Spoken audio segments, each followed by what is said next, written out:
শোনা বাবু, এই সময় এখন 2026 চলে, এটা 90-এর দশক না। এই সময় পারবে না তোমরা। গত 3-4 দিন ধরে ছাত্র দলের নাটক দেখে দেখে আমি মাঝে মাঝে হাসি। আফসোস হয় ছাত্র দলের জন্য, খুব মায়া হয়। তারা মনে করেছে এটা 90-এর দশক, 90 সালের পরে যেমন করে গণরঙ্গ গেস্টমে সূচনা করেছিল, তারা মনে করেছে এবার বোধহয় আবারও পারবে। তারা মনে করেছিল 90-এর দশকে যেমন করে ন্যারেটিভ উৎপাদন করে সবকিছু নিয়ন্ত্রণ করে যারা যেমন মন চায় তেমন করে সন্ত্রাসের রাজ্য কায়েম করেছিল, তারা ভেবেছে তেমনটা আবারও পারবে।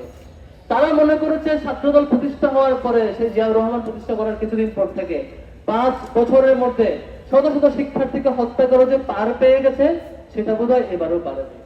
ক্ষমতায় বিএনপি গেল, যাওয়ার পরে অনেক চেষ্টা করলো, 1 মাস 1.5 মাস চেষ্টা করে দেখলো বিশ্ববিদ্যালয় নয়, সারা বাংলাদেশের একটা কলেজও তারা দখল করতে পারলো না। তারা হতাশ হয়ে তারা কি আইডেন্টিফাই করলো? তারা আইডেন্টিফাই করলো একমাত্র ছাত্র শিবিরের কারণে তাদের পক্ষে ক্যাম্পাস দখল করা সম্ভব হচ্ছে না। এখন তারা টার্গেট করলো, তারা শিবিরকে যেখানেই পাবে সেখানে ডিস্টার্ব করবে। আমি হিসাব মিলাইতে পারছিলাম না যে পাবনার ঈশ্বরদীতে শিবিরের পূর্ব ঘোষিত প্রোগ্রাম, পূর্ব ঘোষিত অ্যানাউন্স একটা কর্মসূচি, ওখানে ছাত্রদল কেন যাবে? তাদের তো যাওয়ার কথা ছিল না। কেন আক্রমণ হবে? এখানে নিশ্চয় তাদের গায়ে চুলকানি উঠছে যে কিছু একটা করতে হবে। আমি কোনো রকম মিল খুঁজে পাই না। চট্টগ্রাম সিটি কলেজে ছাত্র শিবিরের ব্যানার ফেস্টন থাকলে ছাত্র দলের সমস্যাটা কি? কেন এটা খুলে ফেলতে হবে? কেন ব্যানার ফেস্টন নিয়ে বিচার দিলে অধ্যক্ষের কাছে, তারপর আক্রমণ করতে হবে? কেন ডেমোক্রেটিক প্র্যাকটিস হিসেবে এর প্রতিবাদে 4টায় বিক্ষোভ মিছিল দিলে সেই বিক্ষোভ মিছিলের নির্ধারিত রুটে গিয়ে ছাত্রদলকে আক্রমণ করতে হবে?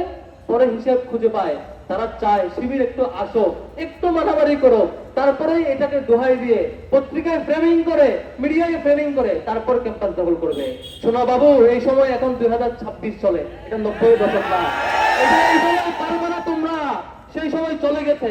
তাদের ভয় ডাকসু চাকসু জাকসু রাকসু পেরিয়ে 5-5টা ছাত্র শুনতে তারা ঘু হারা হাঁটছে। সেই ভয়ে সাকসু নির্বাচন এখনো বন্ধ, তারা বন্ধ রেখেছে।